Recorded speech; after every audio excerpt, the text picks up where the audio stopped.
Hello friend, સ્વાગત છે આપનું મારા રસોડાના કાઠિયાવાડી સ્વાદમાં. હું ભાવનાબેન રાઠોડ. આજે આપણે બનાવીશું નવી રીતે પાઉંભાજી. આ પાઉંભાજી બનાવવામાં નથી તમારે કોઈ વેજીટેબલ બાફવાની જરૂર કે નથી અલગથી કોઈ પ્રોસેસ કરવાની જરૂર.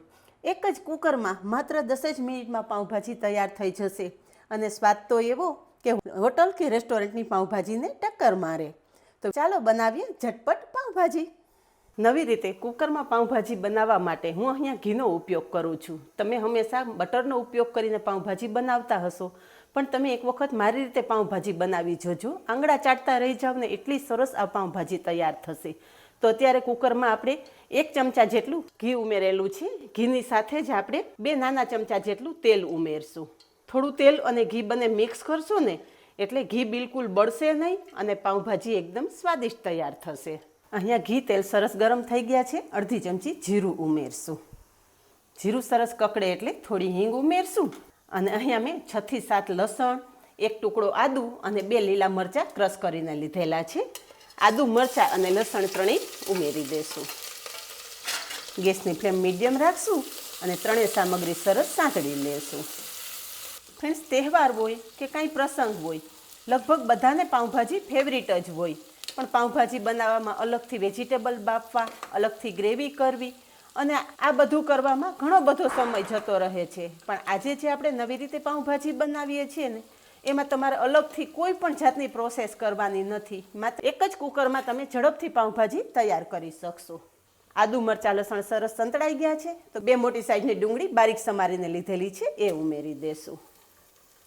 ડુંગળી પણ ટ્રાન્સપરન્ટ થાય ને ત્યાં સુધી સાંતળી લેશું. અહીંયા ડુંગળી થોડી વારમાં સરસ સંતળાઈ ગઈ છે તો 4 ટમેટા મેં ચોપરમાં ચોપ કરી લીધેલા છે એ ઉમેરી દેશું. ટમેટા પણ ડુંગળી સાથે એકદમ સરસ સાંતળી લેશું. ફ્રેન્ડ્સ, આપણી ચેનલ કાઠિયાવાડી સ્વાદમાં જો તમે પહેલી જ વખત કોઈ પણ રેસીપી બનાવતા હશો ને તો પરફેક્ટ જ તૈયાર થશે. એ રીતે જ હું તમારી સાથે રેસીપીઓ શેર કરતી હોઉં છું. ફ્રેન્ડ્સ, જો તમને મારા વિડીયો પસંદ આવતા હોય ને તો વિડીયોને 1 લાઇક ચોક્કસ આપજો અને હા, તમારા ફ્રેન્ડ્સ અને ફેમિલી ગ્રુપને શેર કરવાનું બિલકુલ નહીં ભૂલતા. અને આવા જ અવનવા વિડીયો જોવા માટે ચેનલને સબસ્ક્રાઈબ પણ કરી રાખજો અને પાસે રહેલું બેલ પણ પ્રેસ કરી લેજો જેથી આવનારા બધા જ નવા વિડીયોની નોટિફિકેશન સૌથી પહેલાં તમને મળે. તો વાતમાં અહીંયા આપણા ડુંગળી ટમેટા પણ સરસ સંતળાઈ ગયા છે. ડુંગળી ટમેટા સરસ સંતળાઈ જાય ને એટલે આપણે બાકીના વેજીટેબલ ઉમેરી દઈશું. તો અહીંયા 2 મોટી સાઇઝના બટેટા મેં સમારીને લીધેલા છે. વેજીટેબલનું પ્રમાણ તમારા ટેસ્ટ મુજબ તમે ઉમેરી શકો છો. અત્યારે મેં બધા જ વેજીટેબલ 1 બાઉલના માપ પ્રમાણે લીધા છે. ફ્લાવર, ગાજર, દૂધી, કેપ્સિકમ અને એની સાથે અડધો કપ ફ્રોઝન વટાણા લીધા છે. તમારી પાસે ફ્રેશ વટાણા હોય તો એનો જ ઉપયોગ કરજો. અને મારી પાસે થોડું બીટરૂટ હતું તો બીટરૂટ પણ ઉમેરી દઈશું. બધા જ વેજીટેબલ આપણે મીડિયમ ગેસ પર સરસ સાંતળી લેશું. બધા જ વેજીટેબલ સરસ મિક્સ કરી લીધા છે. હવે મસાલા કરી લઈએ. તો મસાલામાં 1.5 ચમચી કે પછી સ્વાદ પ્રમાણે મીઠું ઉમેરશું. અડધી ચમચી હળદર, 2 ચમચી લાલ મરચું પાવડર અને 2 ચમચી પાઉંભાજી મસાલો ઉમેરશું. પાઉંભાજી મસાલો સારી બ્રાન્ડનો લેવાનો જેથી પાઉંભાજી તમારી બજાર જેવી સરસ તૈયાર થાય. બધા જ મસાલા આપણે વેજીટેબલ સાથે સરસ મિક્સ કરી લેશું. કુકરમાં પાણી ઉમેરવાની બિલકુલ ઉતાવળ નથી કરવાની. મીડિયમ ગેસ પર આપણે વેજીટેબલને સરસ સાંતળી લેવાના છે. પ્રોપર સ્વાદ સાથે જો તમારે પાઉંભાજી બનાવવાની હોય ને તો આ સ્ટેપ બિલકુલ મિસ નહીં કરતા. ફ્રેન્ડ્સ, મારા શાકની રેસીપીમાં હું તમને હંમેશા ટકોર કરતી હોઉં છું કે શાકમાં પાણી ઉમેરવાની ક્યારેય ઉતાવળ નહીં કરવાની. મસાલા સાથે વેજીટેબલ સરસ સંતળાઈ જાય ને પછી જો તમે પાણી ઉમેરો ને તો પાઉંભાજીનો કે શાકનો પ્રોપર ટેસ્ટ તમને મળે. તો અહીંયા તમે જુઓ કે થોડી જ વારમાં મસાલા સાથે વેજીટેબલ એકદમ મસ્ત સંતળાઈ ગયા છે. આપણે બધું જ તેલ છૂટું પડી ગયું છે. આ ટાઈમે 2 ગ્લાસ પાણી ઉમેરશું. નાની સાઇઝના ગ્લાસ છે એટલે 2 ગ્લાસ પાણી ઉમેરશું. ભાજી તમારે કેટલી ઢીલી જોઈએ છે ને એ પ્રમાણે પાણી ઉમેરવાનું. ભાજી વધારે થીક હોય ને તો પણ તમારી ભાજીમાં પ્રોપર ટેસ્ટ નહીં આવે. પાણી ઉમેર્યા પછી પણ એક વખત આપણે વેજીટેબલ આ રીતે ઉપર નીચે કરી લઈશું. કુકરમાં વેજીટેબલ સરસ બફાઈ જાય ને પછી ભાજી ઉપર એક સ્પેશિયલ વઘાર પણ કરવાનો છે. તો કુકરનું ઢાંકણ પેક કરી દઈશું. ગેસની ફ્લેમ મીડિયમ રાખશું અને 3 સીટી કરી લેશું. કુકરમાં 3 સીટી થઈ ગઈ છે અને હવા પણ રિલીઝ થઈ ગઈ છે. ઢાંકણ ખોલી અને જોઈ લઈએ. તો અહીંયા જોઈએ ને તો આપણા વેજીટેબલ એકદમ સરસ બફાઈ ગયા છે. તમે જુઓ કે ચમચાથી મેશ કરીએ ને તો વેજીટેબલ સરસ મેશ થઈ જાય છે. મીડિયમ ગેસની ફ્લેમ પર કરતા હોય ને તો તમારે માત્ર 3 સીટી કરવી પડશે, અને જો ફાસ્ટ ફ્લેમે તમે કરતા હોય તો 5 સીટી કુકરમાં કરવી પડશે. હવે બધા વેજીટેબલ સરસ મેશ કરી લેશું, કારણ કે પાઉંભાજી તો એકદમ સ્મૂધ હોય તો જ ખાવાની મજા આવે. અહીંયા થોડી જ વારમાં ભાજી સરસ મેશ થઈ ગઈ છે, પણ આ ભાજીની થિકનેસ હજી થોડી વધારે લાગે છે મને. આટલી થીક ભાજી હોય ને તો ખાવાની બહુ મજા ના આવે, એટલે આ ભાજીને આપણે થોડી પાતળી કરશું. તો ભાજી આપણે પાતળી કરવા માટે સાઈડમાં ગરમ પાણી થવા મૂકી દીધું છે. તૈયાર થયેલી ભાજીમાં ક્યારેય ઠંડુ પાણી નહીં ઉમેરવાનું. ગરમ પાણી ઉમેરશો ને એટલે ભાજીનો ટેસ્ટ એવો ને એવો રહેશે. અહીંયા જુઓ કે અડધા કપ જેટલું પાણી મેં ગરમ કરી લીધું છે. અડધું પાણી ઉમેરશું અને મિક્સ કરી લેશું. પછી જરૂર જણાશે તો વધારે પાણી ઉમેરશું.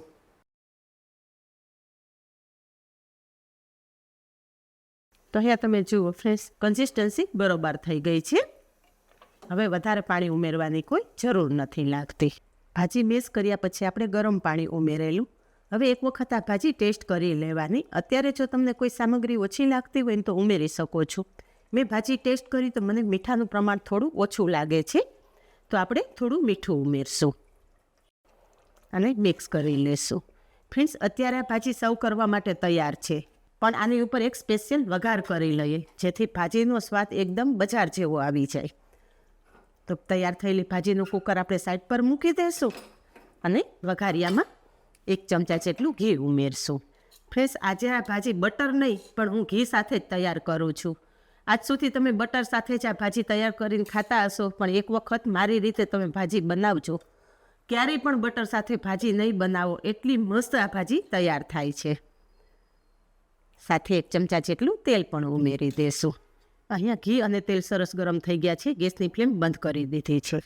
ગેસની ફ્લેમ બંધ કરી દીધા પછી 1 મોટી ચમચી પાઉંભાજી મસાલો ઉમેરશું અને એની સાથે જ 2 ચમચી જેટલું કશ્મીરી લાલ મરચું ઉમેરશું. બંને સામગ્રી સરસ મિક્સ કરી લેશું અને તરત જ તૈયાર કરેલો વઘાર આપણે પાઉંભાજીમાં ઉમેરી દેશું. બધું સરસ મિક્સ કરી લેશું. આ રીતે ઉપરથી તમે વઘાર કરશો ને ફ્રેન્ડ્સ, એટલે એકદમ ફ્લેવરફુલ પાઉંભાજી તૈયાર થશે. અહીંયા ઉપરથી વઘાર કરી લીધા પછી ફ્રેન્ડ્સ, તમે ભાજીનો કલર જોઈ શકો છો. એકદમ મસ્ત કલર સાથે આપણી ભાજી તૈયાર થઈ છે. પણ ભાજી તૈયાર થાય લીંબુ વગર તો અધૂરી જ હોય ને. તો અહીંયા ભાજી સાથે 3 થી 4 ચમચી જેટલા લીંબુનો રસ પણ ઉમેરી દેશું. બસ લીંબુનો રસ પણ ભાજી સાથે મિક્સ કરી દેશું.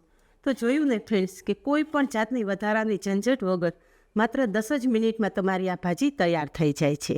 આટલા વેજીટેબલમાંથી તમે 8 થી 10 વ્યક્તિને સર્વ કરી શકો ને એટલી ભાજી તૈયાર થાય છે. તો હવે પાઉં પણ શેકી લઈએ. તો પાઉં શેકવા માટે ગેસ પર તવો મૂકેલો છે. અહીંયા ભાજી પાઉંના પાઉં લીધેલા છે, વચ્ચેથી કટ કરી લેશું. હવે ભાજી આપણે ઘીમાં તૈયાર કરેલી છે, તો પાઉં પણ ઘીમાં જ શેકશું ને. તવા ઉપર મેં 1 ચમચી જેટલું ઘી ઉમેરેલું છે. ઘી સાથે જ આપણે અડધી ચમચી જેટલું કશ્મીરી લાલ મરચું ઉમેરશું અને અડધી ચમચી પાઉંભાજી મસાલો ઉમેરશું.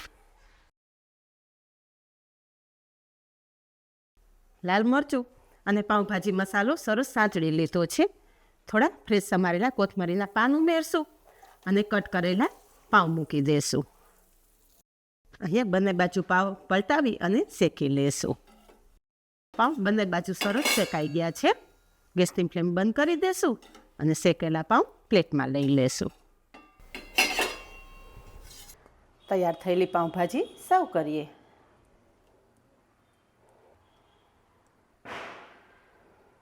સાથે સમારેલી ડુંગળી પણ સર્વ કરશું અને લીંબુ પણ મૂકશું. ઉપર થોડું ઘી ઉમેરશું. તો તૈયાર છે. જોતાં જ ખાવાની ઈચ્છા થઈ જાય ને એવી 10 મિનિટમાં તૈયાર થતી પાઉંભાજી. તો ફ્રેન્ડ્સ, એક વખત આ રીતે પાઉંભાજી બનાવો. હોટલ કે રેસ્ટોરન્ટની પાઉંભાજીને ટક્કર મારે ને એટલી મસ્ત આ પાઉંભાજી તૈયાર થયેલી છે. તો ફ્રેન્ડ્સ, માત્ર 10 જ મિનિટમાં તૈયાર થતી પાઉંભાજીની રેસીપી કેવી લાગી? આજે બસ આટલું જ. મળીએ નેક્સ્ટ વિડીયોમાં. ત્યાં સુધી બાય. Thank you.